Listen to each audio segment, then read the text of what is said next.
Hey, this is Dr. Ty from Premier Orthodontics. In this video, we're going to be answering a question from one of our YouTube audience. This one comes from Hope Medzedzi. She asks, for someone that had braces and still has an underbite, what are the other ways to fix the bite without surgery? So this really depends on the extent of the underbite.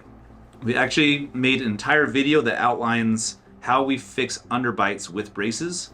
This will go over in depth more of the details. We'll link that below. But generally speaking, whenever we want to fix an underbite, we have a couple ways of doing it. One is with rubber bands. That's for more of a mild underbite.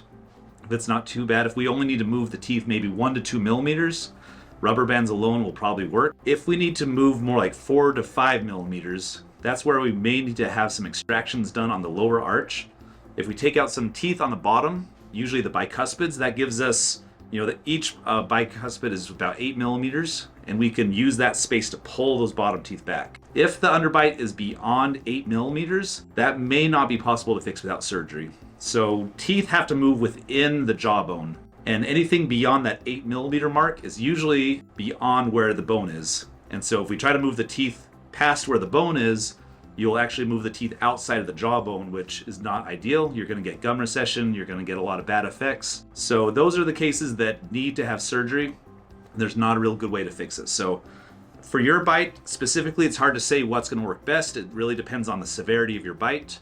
I would definitely ask an orthodontist for a recommendation on your specific case. If you found this video helpful, give the video a like, subscribe, and tap the notification bell for more brace-related content. And we'll talk to you soon.